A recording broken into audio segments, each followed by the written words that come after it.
And welcome to today's webinar. As Marla has suggested, the topic is advanced selection file creation. We'll be going through some of the more advanced features of the selection program and also creating of the merged data files afterwards. If you came to our last webinar, we did some of the basics there, so we won't be recovering any of those things again. We'll be looking at the more advanced options there. So to begin with, we're going to actually have a look at the program itself. So from your Start menu, which is where you see all the little pictures, we're going to go into the Donor Appeals menu. And the program that we're going to be concentrating on is this first one, the Create Donor Selection File. There are a number of other selection programs around. Some of them are in here. We will actually be covering that in our next webinar where we're doing some further selection file creation, but not using this Create Donor Selection program. When we go into this and we click on Continue, the very first question talks about, do you want to run several selections in one go? We're not actually going to cover that because that in itself is probably a webinar all to itself. That is quite an advanced function, but just as a bit of an explanation of why or how you would use that. In order to do that, well, that you would use that is where you have a large number of different segments that you want to produce. So each one would require a selection file, but it's possible that somebody could perhaps be in more than one of those selection files. One of the ways of running that is to actually set up a set of criteria for each of the selection files that you want, and then you can group them together and say, I want you to run these in this order from the highest priority down to the lowest, and do it in such a way that if someone's already been selected in one selection file, then they won't get selected again. So as an example, you might want to do a selection file of all of your corporate donors. There may be, the next selection file could be all of your current donors, donors that have given money in the last, say, year, and then all the local donors, people that live within a certain postcode range. And it's quite possible that some donor or some donors could actually end up in at least 2 or even 3 of those files. By setting up the criteria for each one and then running it as several selections in one go, you could do it in such a way that each person will only appear in a maximum of one of those selection files. As I said, we're not actually going to cover that, so we're then going to move on to the next bit. So just like before, we just need to give it a selection file name, and I might call it Test 2016, something like that. Okay, so the first thing that I'm going to cover in detail is this thing called a saved selection format. Now, a saved selection format is a set of criteria that somebody has set up in the past that contains criteria that you want to use time and time again. Now, there may be a number of reasons why you would want to do this. One of those reasons would be if you have something that you commonly try to create a selection file of. Maybe it's a list of your members, perhaps it's a list of your current donors, maybe it's your tax mail out, anything like that which basically uses the same criteria each time. Rather than having to set it up each time, it's worthwhile saving it once and then reusing it. Now, when you do set one up and reuse it, you still have the ability to modify it. So if you were doing something, say, for your tax appeal, and you set something up last year and saved it as a selection format, you may have certain dates in there and certain particular codes and campaigns. Having saved that selection format and reusing it here, when we go through it, we will actually be able to modify that if necessary. And then at the end, we could save it with the updated criteria. So for those commonly used selections that you do, maybe you do it every month or something like that, then a saved selection format is a very useful idea, especially if it's a relatively complex set of criteria that you have to enter each time. There are other reasons why you want to do it. As I mentioned before, if you're going to run several selections in one go, you need to set up those selection formats with the criteria that you need for each selection file. There is another you might want to use it as well. If you can imagine having 100,000 donors on your donor file, and of course that would be nice for everybody. And let's say you're in a big organization, you've got a slow network and a slow server. Running a selection may well take something like half an hour to an hour to pick. Now imagine that you wanted a selection file of all people that are given more than $1,000, say in the last year and a half, something along those lines. But you don't want one selection file. You want one selection file of, one selection file of your corporate donors, one selection file of your individuals, another one of your corporates, clubs and things like that. Hang on, I think I'm going into the wrong thing here. Yes, sorry, ignore all of that. I've jumped ahead and I'm talking about something else there. The other reason that you might want to use the save selection format is where somebody has perhaps printed a whole lot of letters. Maybe they've printed 2,000 letters. So you want to actually do a mail out to those 2,000 people, and you've come up with a set of criteria that's fairly complex, and you run it and you get 1,500, or maybe you get 2,500, but you don't get your 2,000 you want.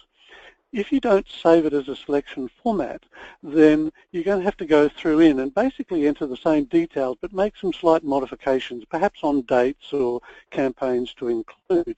And then you might run it again and you get too many or you get too few, something along those lines. So therefore, what you'll end up with having to do each time is enter all of those details again.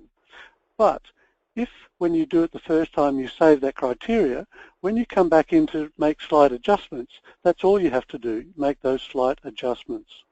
So I have a set of criteria that I've saved away. So by simply saying, yes, I want to use a saved selection format, it now asks me for the name. I could type it in, but it's certainly a lot easier to click on the drop-down list there and select it. So the one at the top there is June 2016 test. So I select that. Now when I enter, it actually comes up with a description that I've entered, save selection for June 2016 webinar. So as I enter through, you'll see I've already come to the first screen, the dollar totals, and you can see it's already got the details that I put in before. So I've said I want from $100 and above since the beginning of 2014, so I'm looking at the last 2.5 years. But you can see here that I've said I want to exclude certain campaign groups. So when I press that, I've got a number of groups that I don't want to include when it works out whether they've given more than $100 or not.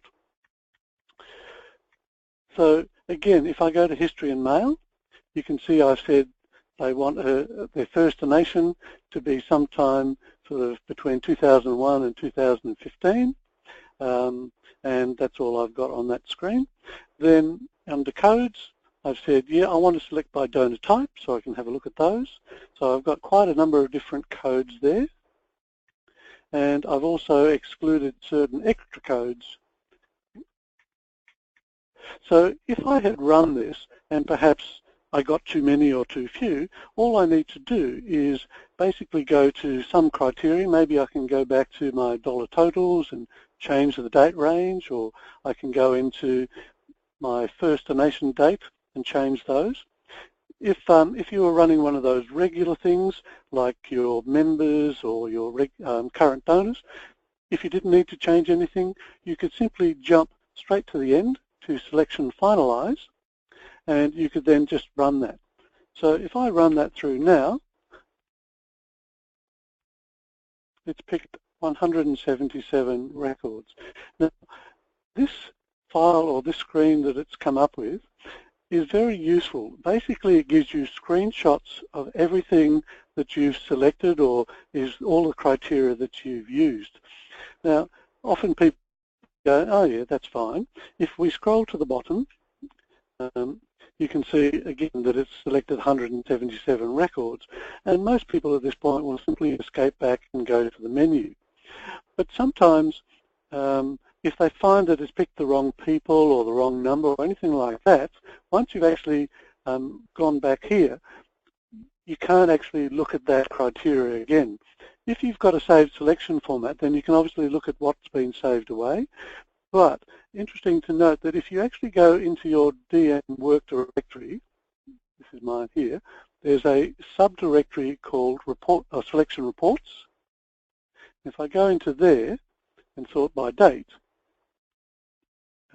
here is test 2016.txt, because that was the name of my selection file that I used. So I can look at that, and that would typically for most people come up in something like Notepad or a text editor.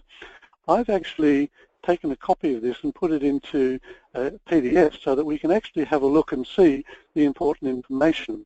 So here we can see that I called it, well, when I ran it before, I called it test 1, but this one I call it slightly differently. But you can see what I've highlighted in yellow are the options. So if you thought that you were going to get 1,000 donors and you only got 177, you can look through this and try and work out what's gone wrong. In situations like here, I had selected by mail code, so this was actually a little bit different to what I had saved away. At the end, I'll be able to actually look and see what the mail codes that I selected. Same thing with the donor type and the extra codes. So again, if I go to the end, there's the final bit that we saw before. If I just scroll back, here we can see I picked some certain states. So I only wanted Victoria and New South Wales. Here are the extra codes that I excluded. Here are the donor types that I wanted. And here are the mail frequencies that I selected as well. So these will always have the same name as the selection file that you created. So if you've created your selection file, you then create a merged data file and you put it into Excel and you start looking through and you find that there are people there that shouldn't be there and there are people that should be there that aren't there. You can always come back to this file here and have a look and just see what it was that you used for your criteria, and maybe you can spot some sort of problem. Okay, I'm now going to go back into Donman. So we're going to go back to create donor selection file, and note to the saves several selections in one go. What do I want to call it? I'll just call it test. I'll call it test 3 or something like that. Do I want to use a saved selection format? Well, maybe I do, but let's ignore that for the moment. And then we can, when we come down to the bottom, you'll see that it skipped over this last field here. This can be very useful, and this is where I was tripping myself up earlier on. If we had a large number of donors and our selections were slow, we could make use of this. What this essentially is doing is, if we leave it blank, which is what you do normally, it's going to look through every single donor on file and see which of those match the criteria that we've set up. However, if we don't want it to look through all of our donors, but we only want it to look through a subset of those donors, and out of that subset pull certain people based on some criteria, then if that subset is defined by an existing selection file, then we can nominate that selection file in here, and then it will only go through those people. Now, why would we want to do that?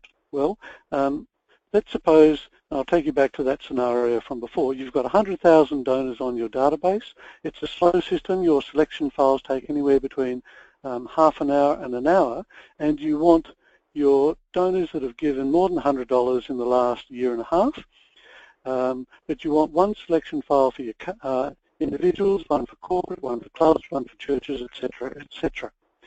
If you were to run, let's say there were 5 different donor types that you wanted, if you were to run each of those as a separate selection file, it would probably take you 5 times half an hour at a minimum, maybe up to 5 times an hour. So it could take a very long time.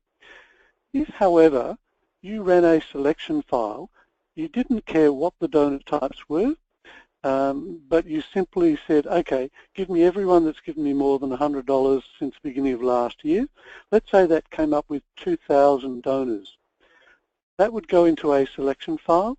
If we then created, say, a selection file of our individuals, down here where we've got our cursor, that's where we would actually nominate our selection file. So here I can do a selection and let's say, let's do MN1.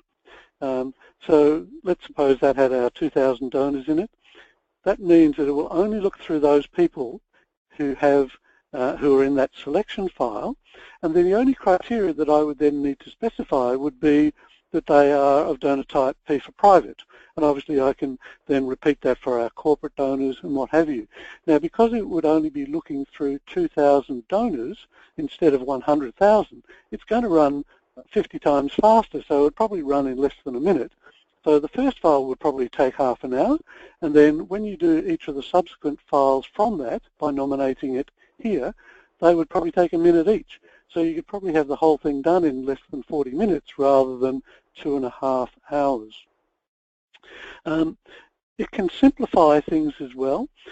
Another example would be, let's suppose 4 weeks ago you did a mail out to all people that have given you more than $1,000 in the current financial year. And let's say there were 500 of those people. It's now time to do a follow-up because some of those people have made a donation and some of them haven't. You want to do a follow-up to those that haven't given. Now, if you were to do another selection file of all people that have given more than $1,000 in the current financial year and tell it to exclude people that have already given to your major gift campaign, it's possible that some people that didn't get the original letter will get the subsequent follow-up letter, because suppose I had only given $900 in the current financial year at the time you ran that appeal 4 weeks ago, and in the meantime I've given another $200. I now qualify for the second letter, but I never got the first one. So what I'd be suggesting you do in that case is take your original selection file and nominate it down here at the bottom, so that that would have just those 500 people that you actually mail to, and then in your selection criteria you don't need to worry about how much they've given, because we know that those people are the ones that we want to mail to, and we simply exclude those people based on their whether they've given to your major gift campaign. The final reason that you might want to use that is we have a number of different programs that can create selection files based on different sorts of information. And these are the sorts of programs that we're going to be covering in our next webinar. For instance, we have a program, if I just escape from here for the moment, we've got this thing called a birthday selection file. And basically that will simply pull up anybody on the system who has a birthday within a date range. And so this will create a selection file of donors. But there's not a lot of criteria there. All we can really do is base it on their birthday. But we might only want to send these things to donors that have actually given, say, more than $1,000 in the last 5 years. These are, I guess, are your major donors. And so you only want to send birthday letters or birthday cards to those people. But we don't have that ability to do it here unless we actually create a selection file nominated here. But if we create our selection file of all people, say, who are having a birthday next month, then what we can do is when we go back to our create donor selection file, whatever file we create of those, in this case would be our July birthday people, we can nominate that down there, and simply in our criteria it would say they must have given more than $1,000 in the last 5 years or so. So we have quite a large number of these different programs, other programs that will create selection files. So by actually nominating them in here, we can then further refine them and get what we're after. So you may have certain criteria where you just can't put the same criteria in multiple times in one selection. So as an example, and this is probably a bad example because there is a different program that can do this, but if you wanted people that had given you a donation in the year 2012, 13, 14, 15, and maybe 16, you could create a selection file of all people that gave in the year 2012. Then if you nominate that down the bottom here as your selection file to select from and give it a new name up the top here for the people that are given in 2013, you can then pick those people based on a criteria they must have given in 2013. So that's now reducing that original file into a second file with fewer people. And then you could do that again. You could nominate down the bottom the 2013 file and select people who are given in 2014, and again repeat that multiple times. So you can basically use that to refine your selection file even further. So At this stage, I'm now going to hand over to Gary, who's going to take you through some of the more obscure options or criteria in the selection program, and he's also going to now take you through some of the extra options that you have when you're creating a mail merge data file. Thanks, Murray. Hello, everybody. So continuing from where Murray sort of left us off with doing the selections, there are some of the tabs that we can go through and do things that you probably won't do a whole lot, but just so that people know that the options are there and what we can do. So I'll just call mine selection file here. So normally as you go through the tabs, you'll see the most commonly used ones are either this one here, which is where I can say, you know, people who've given a certain dollar amount, number of gifts in the date range, include or exclude based on campaign group or ledger codes. Okay? If we're not sort of trying to segment down to that level, the next area is really choosing current donors, lapsed donors, etc., based on the date of last gift. But as we go through the process and we start getting to the other tabs up here for the codes, the thing to be sort of wary of is that when we go through and do the selection, the more things we say yes to, it's basically saying I'm looking for this criteria and this and this and this. So from, you know, a fairly big criteria, you're narrowing down how many donors you're going to select. And if you try and put too much criteria in, we'll get to the point where we might find nobody or a very small number of records because we're trying to say, well, people have to have all of these things. Okay. So after we get past the history and mail one, this is where we're getting into the different codes that we've got on the donors record. So we can select by donor source, exclude by donor source, and any of these that you say yes to will take you into the screen like Murray showed before, where I can select a code or multiple codes. Okay? So we can go through and select what we're looking for. If you've got auxiliary codes set up, like in my case here, I've got them set as region codes, then I can select by the regions. But if I haven't got that set up and I still want to be able to select people based on postcode, a particular area, the very next tab here, postal and other, at the very top says, do you want to select by postcode or pre-sort code? If we say yes there, the question comes up where it's got the bulk mail code and then a postcode, and then the bulk mail code too. So basically from this bulk mail code and postcode to this bulk mail code and the postcode. What that relates to, I'll just get out of here for a second, is when you look at a donor's record and you've got the suburb state postcode here, you've then got the pre-sort number over here. So that's really something that's dictated by Australia Post. But how we can utilize that is if you go into housekeeping, postcode suburb file edit, and said, okay, I'm looking for, say, Melbourne. If I page down, you'll see on the screen there I've now got the bulk mail code that's Melbourne. If I go to that field and scroll down, you'll see it's now showing me all the different suburbs that are in that mail centre. That makes it a whole lot easier to do my selections than, you know, having to type all the individual postcodes. So when I go back to my donor appeals,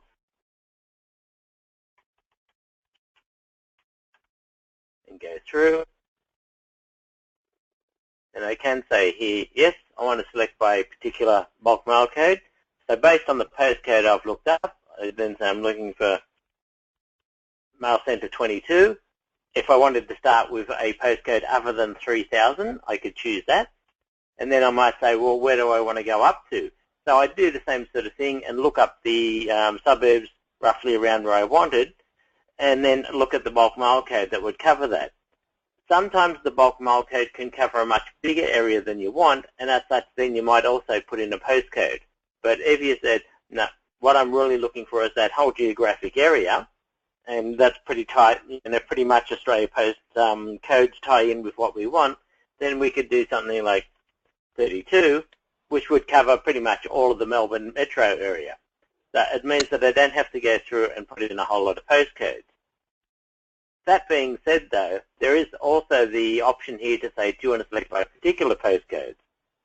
So this is where I would have to then go through and choose all the individual postcodes. So that's really where you're trying to get down to a fairly fine area, or you said, look, I'm only trying to write to this suburb and maybe the surrounding suburbs. So because the postcodes don't run nice and concentric from one all the way out, they sometimes run a little bit higgledy-piggledy.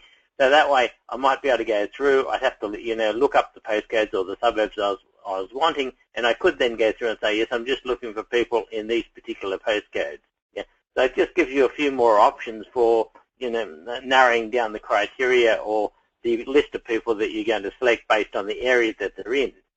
On this same tab, then you've also got, as Murray did before, you can select by particular state, country codes. You can exclude by country codes, or if you're doing something that has to require barcoding, and you've got the barcoding option in Donman, which is the RAT tool or QAS, then you can say, people must have a DQID, which means they're going to be part of the barcoding because that's going to discount the mailing that we do.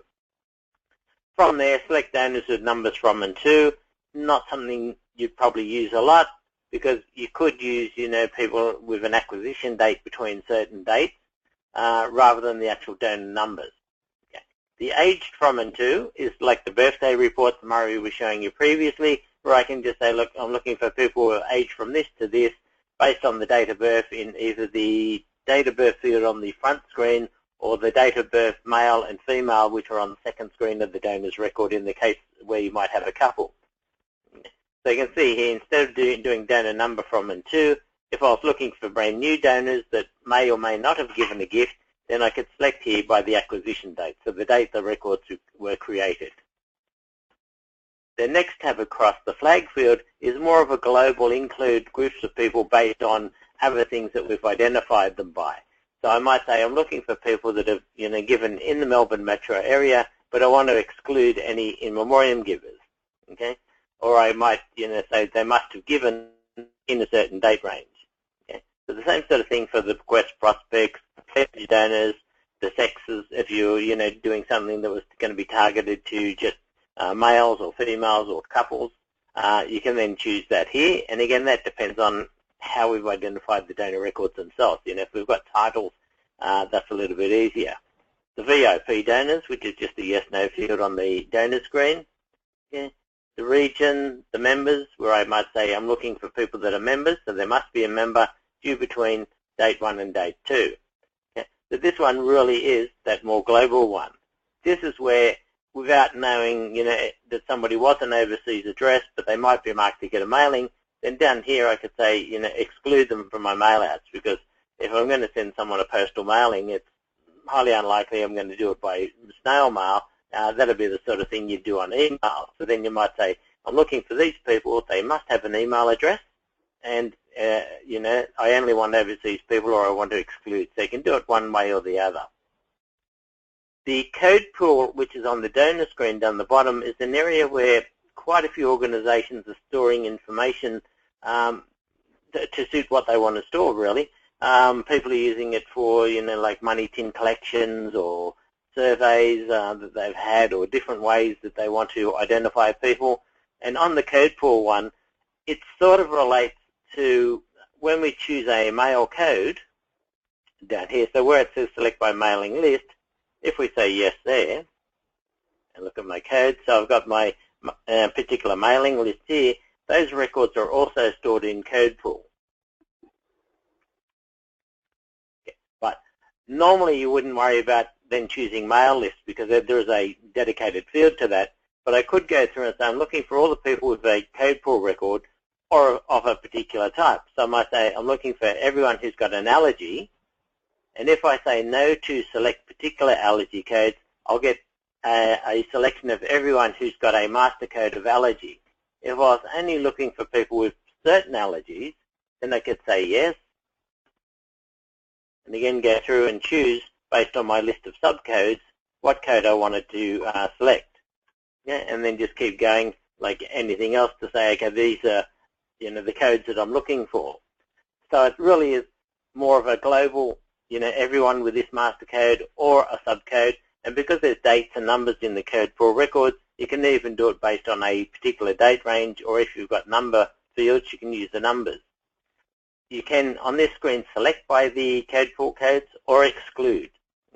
So like everything else, again, it's basically an and, so everything else that we've said will still go through and we can say, okay, yes, that's what we're looking for. So we can sort of narrow down the criteria. The selection finalized is basically where we go through.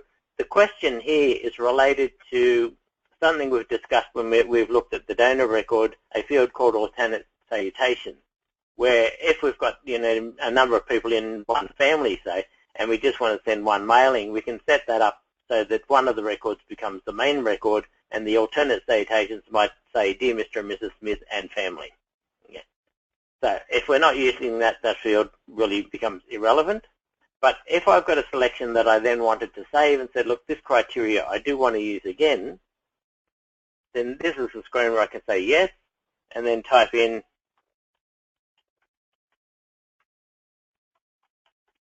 what the actual selection criteria may be, and then I can put in a more descriptive name. So in this case, I'm not going to worry about the descriptive name. And by default, because the selections that we do out of Donman are primarily for mailings, the default sort order is P for postal, which is based on the mail center and the postcode.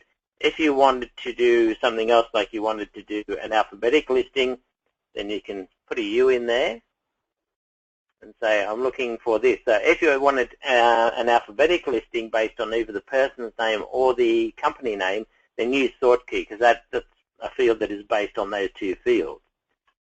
So that will then give me a selection file sorted by the name of the person or the name of the company rather than the normal postal. Most of the time, when you enter through, it will just by default be P for postal and then yes to begin. Okay, so in this case, I think my criteria that I've put in, and just like Murray showed you before, you can go through the printout and check what you've done. But if I go right to the bottom, I'll see I've got no records have been selected. So this is somewhere where I would go back and look at my criteria and say, oh, look, I've asked for, people in this area. They have to have, the allergy master code. They have to have hay fever. So in my case, it's saying nobody met my particular criteria. So if we get that, then we would certainly use this printout to go back and address the criteria to say, okay, look, obviously I've put too much criteria in and nobody's got all of those things I'm looking for.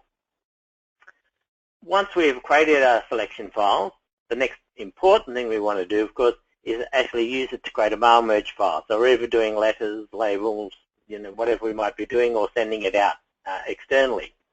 So from the create donor selection file, the option is on the same menu, create mail merge data file, and this is the program that will then say, for this list of people, so my selection file, I'm going to then be able to extract names and addresses, but also other fields that I might want to include in there.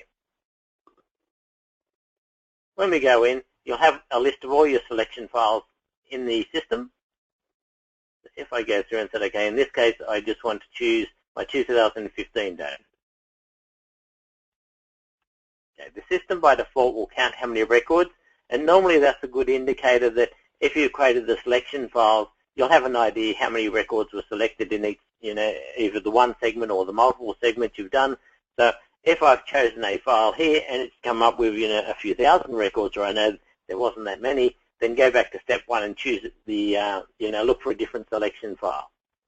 From there, the alternate citation is something that on the last screen of the selection file process itself, that was that question. If I had said I want the people who've got a no in there, then this is where I can say yes, extract the alternate citation. So the system will then extract those fields instead of the ones on the main donor screen. One of the useful options after that is this one here that says, do you want to output an amount for each donor based on their donation total in a period of time? So in this case, I've got 2015 donors. So if I said, yes, I do want to do that, depending on what my original criteria was, then I could say 15 till, so I can choose the same date range. And again, if my criteria had included or excluded certain campaigns or ledger codes, then I do the same sort of thing here so that the figures that I'm using will criteria was. So if I'm trying to do a special letter for certain people based on, they've given me a certain dollar threshold over or above to certain campaigns, then I could utilize that same mechanism here to pull out those details. Yeah, so in my case, I didn't choose any of that. Use the second address file, output an easy debit code, which is something to do with the, if you're using easy debit. Okay. From there, we have two ways you can extract the data. When we do a mail merge for receipts, the system by default pulls them out into what's called formatted fields, which means you'll have address 1 to 8, and the system will put them into address blocks. So address 1 may be title, first name, surname, and post nominal. Address 2 may be position, company, or the person's street address, depending on the details you've got on the actual person's record. If you're doing something where you're sending the data externally, you'll probably find it's much more useful to do separate fields, because then if we need to send it to somebody else and they want to sort by suburb or postcode or name or any of those fields, you've got that option. If I choose formatted fields, I won't have that option to sort them the way, individual fields, because some of the fields will be joined into one. Okay.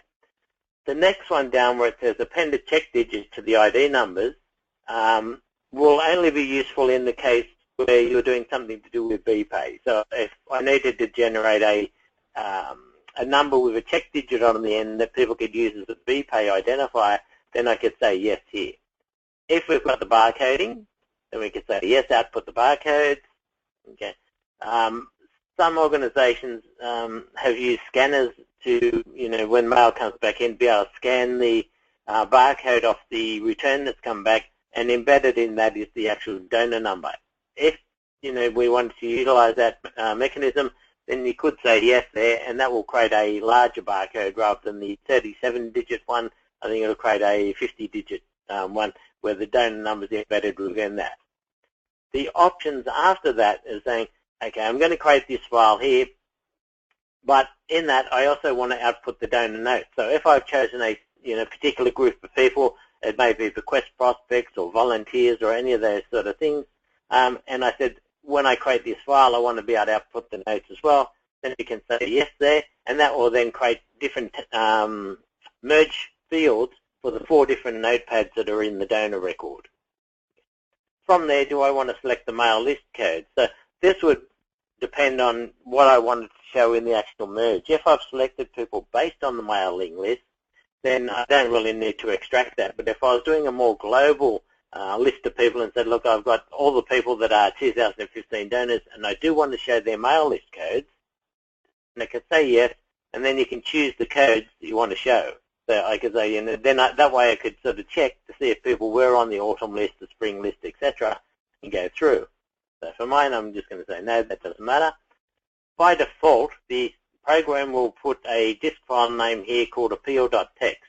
But so that you know that your selection criteria up here and the text files are really related, if you copy the name down, so your selection file and your text file will basically then have the same name.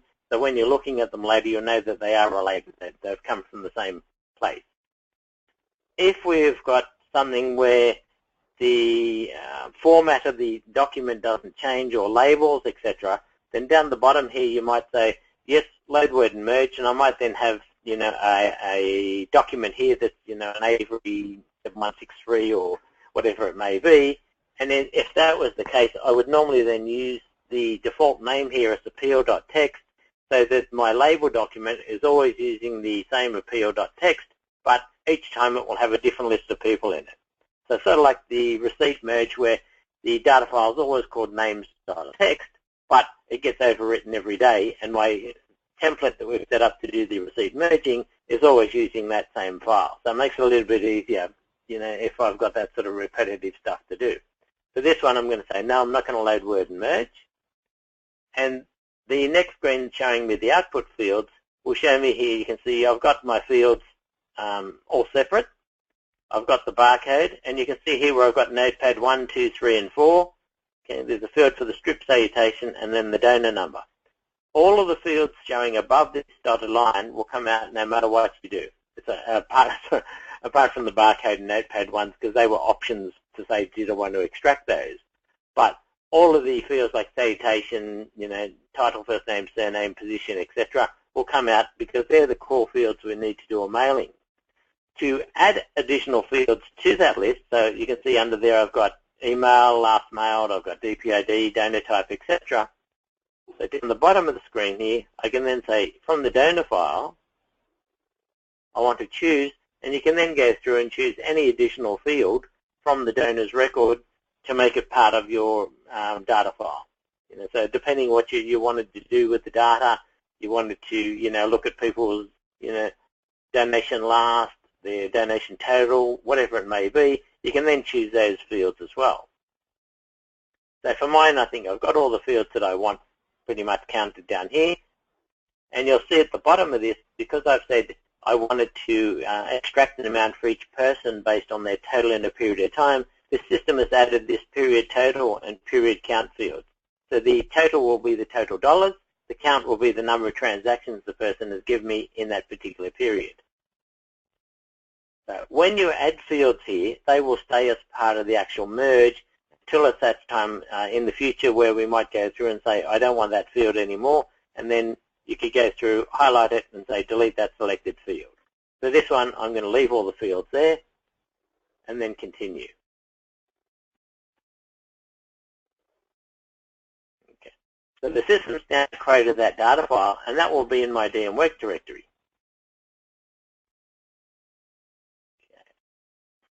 Or in my case, it will be in my DM train directory because that's where I'm running from. Okay, so if I sort by date modified, you'll now see that I've got my 2015 donors.txt file here, and if I double click, it really is just raw data.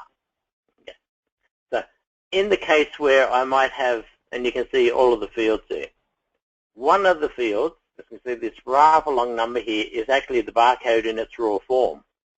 Something to be very careful of if we open the data in Excel is to go through and choose certain fields, like here where I've got NT and the postcode starts with a 0, or I've got things like the barcode, that when I open the file in Excel, I need to go across and say, this is a text-only field, so Excel doesn't corrupt it on me.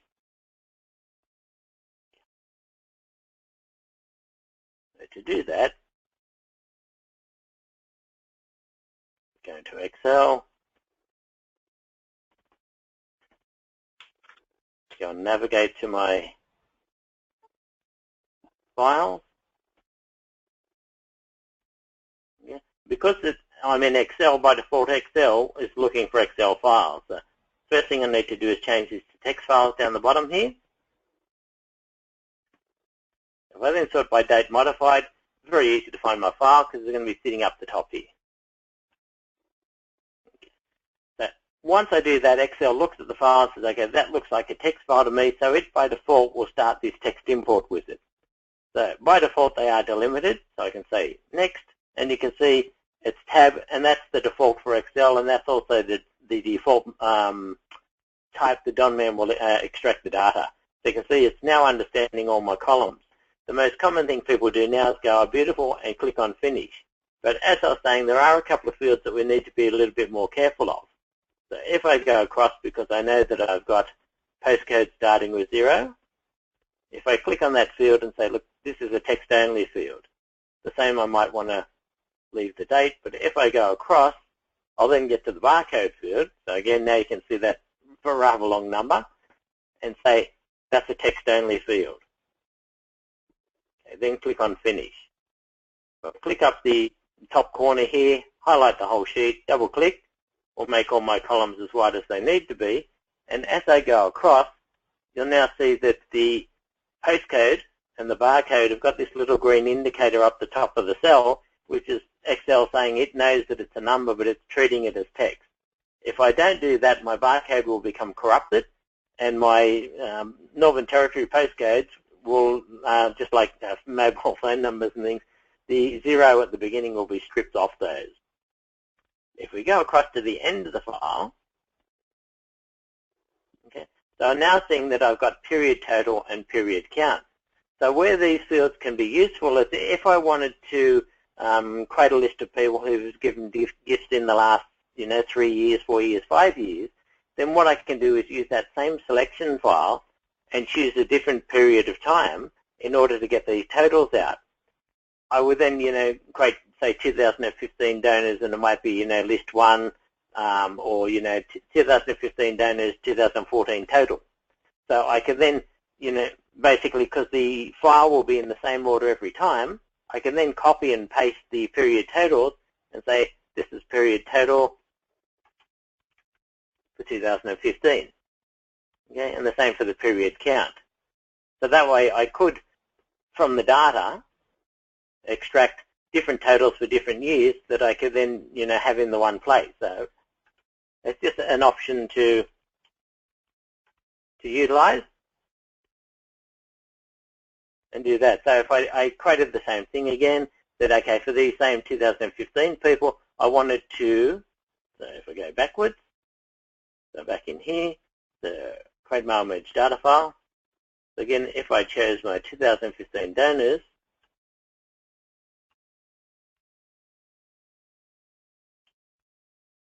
and said yes, I want to, sorry, I've missed my question, yes. Okay, so 01/01/14 to the end of 14. Okay, so because my selection file order isn't changing, the records will be in the same order, but now I'll have an amount being extracted for these people that will relate to 2014. So I can then open that file, cut out these last two columns in the file, paste it into my previous one. So in this case here, I'd keep the 2015 one. I'd add a couple of columns for my 2014 totals. So that way I could show, the number of gifts and the dollar amounts people have given for a number of different date ranges.